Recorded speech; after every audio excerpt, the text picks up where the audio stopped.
Back with another video, folks, where we're going to be looking at all the gear and knowledge you need to start your journey in off-camera flash on a budget. I'll be breaking it down into a simple process which will allow you to forget about the technical side of things and just start creating awesome images.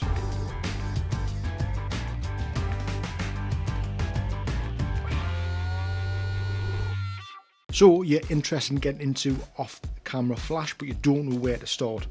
Well, in this video, we're going to look at everything you need to start your journey in off-camera flash, but we're going to be looking at inexpensive gear so it doesn't break the bank. Now, this is not going to be a technical type of video where this is how you must take an image.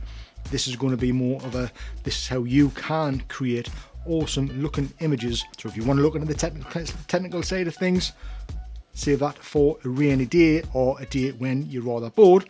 But in this video, we're going to stick to the good stuff and the fun stuff and just start creating great images. We'll also be going behind the scenes to a recent shoot that I shot a few weeks ago using this inexpensive gear. So you guys will be able to see the results and hopefully that will inspire you to get out and start shooting. So I'm presuming if you're watching this video, you already own a camera and you've mastered that camera to already be able to take great pictures. But you just want to add that extra dimension to your images by using off-camera flash. Well, these inexpensive lighting tools are going to produce the best image quality you can get out of any camera you are using. Now, speaking of cameras, it doesn't matter whether you're shooting with an expensive camera or an inexpensive camera. Using this method and these budget products will help you achieve great results every single time, no matter what camera you are using. So let's look at the gear you're going to need to start producing professional looking portraits. We're going to kick it off with the light, which we're going to be using this is the Pixel Pro Speedlight, the 580 Mark II. Now these come in at around about £120. Now if you want to really reduce the budget even further, you can actually buy speed lights which just take batteries and which are cheaper than this version. But honestly, folks, the efficiency and the power of these speed lights, I would highly recommend saving up and buying one of these, because I like this speed light because it uses a rechargeable battery and you get about 500 full power shots from one charge, so they're really efficient and effective to use. So I'd highly recommend just adding that little bit extra and going this route. We've got the flash, but we need to be able to tell that flash when our camera is firing.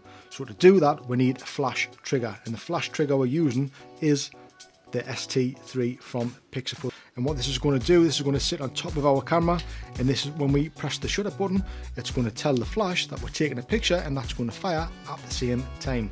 So these are ideal to get your camera mounted off and away from your subject, which is going to create a better looking portrait. Now the great thing about Speedlight is it has a built-in tube, you can see that there, and what the Speedlights allow you to do is allow you to zoom that head in and out, so you can zoom that tube right back, which gives you a narrow beam of light, or you can zoom it right out like it is now,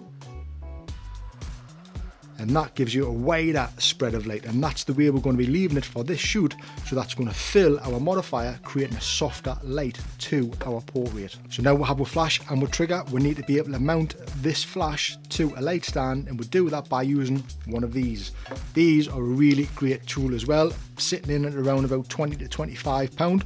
All of the links will be in the description below if you want to check out all of the gear I'm using.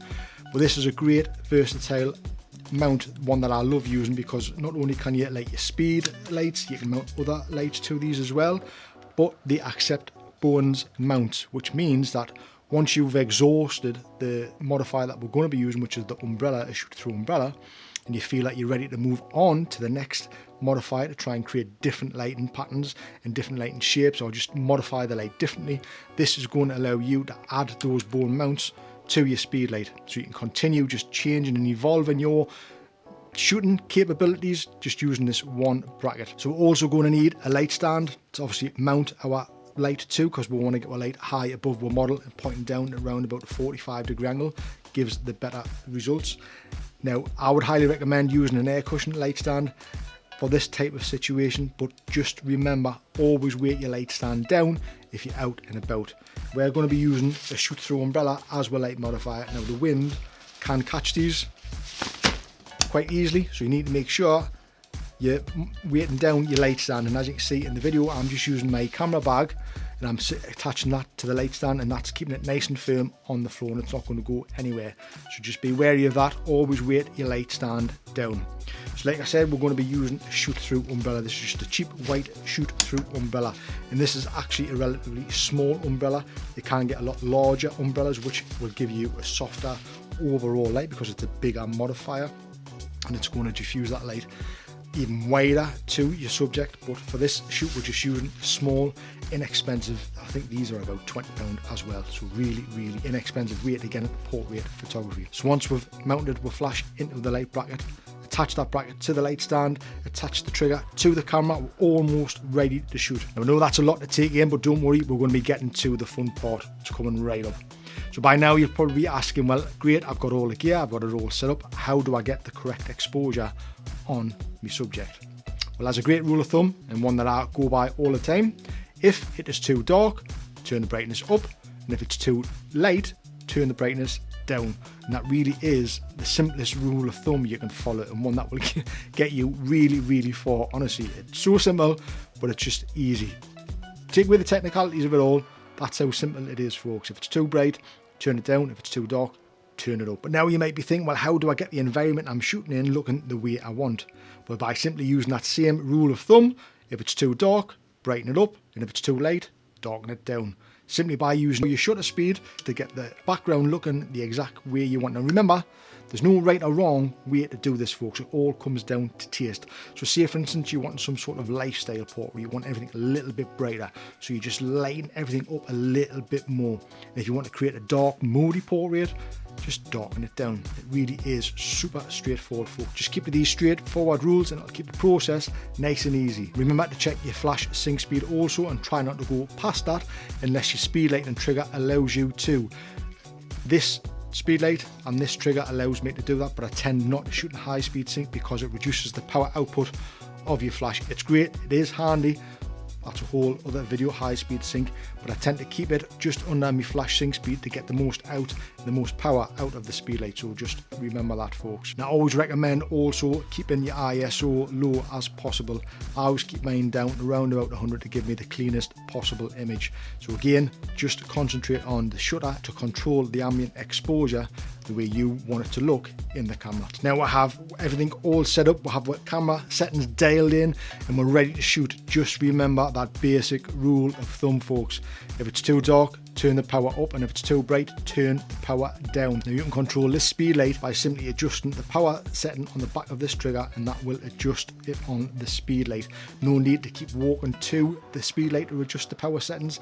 This trigger on the back of the camera will do it for you. So if that's up high, you haven't got to worry about adjusting the power settings on the speed light itself. You can do it all from the back of the trigger, and makes the whole process nice and simple.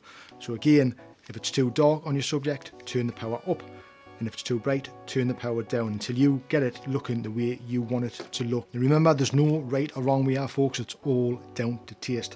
One big tip I will give you though is that once you've dialed in that exposure, the power setting on the flash to get it looking really nice on your subject, if you want to move your subject around in that area, and you don't have to change your aperture or the shutter speed to control the environment, you've got it looking just the way you want it to, and the light isn't changing all the time.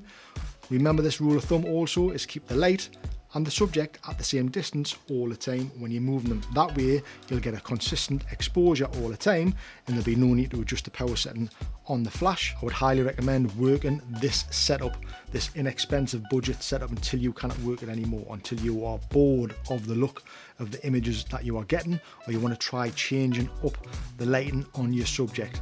At that point, there might be time to think about maybe going to an octabox, an easy open octabox, a beauty dish, or something on those lines, something that's going to give you a different look, and then work on that as much as you can until you get used to that and know that light inside out. And by this time, folks, you're going to have so many options to go to and so much knowledge up here by just getting out and shooting. Honestly, the best way to start is just to get out there and shoot. Set up and shoot, and hopefully by following these simple, really basic rules, you will start achieving great portraits with a cheap, inexpensive off-camera flash setup. Honestly, folks, I cannot highly recommend this setup enough when you're starting out in off-camera flash. It's inexpensive, it's going to yield you great results no matter what camera you're using, and you're going to absolutely love the results you're going to get, and you're going to learn so much by just using this setup. If you want to see how I progressed in the photo shoot with this budget setup, I'll pop a link to a card up here. You can go and check that video out. It's a nice relaxing video, just 3 minutes of pure photography with a nice little bit of relaxing music in the background, but you'll get to see how I've set the light up, what angles I'm shooting from, and it might give you guys a better idea of how you can go about and create some different looks to your images also. So I hope you found this useful, folks. If you have, I would love it if you can give it a thumbs up, because that helps this video get out there to so many other people. I would really appreciate that. And if you want to see more videos like this, consider subscribing to the channel and flicking the notification bell so you can see when those videos are posted. And I will see you guys in the next one. See you then.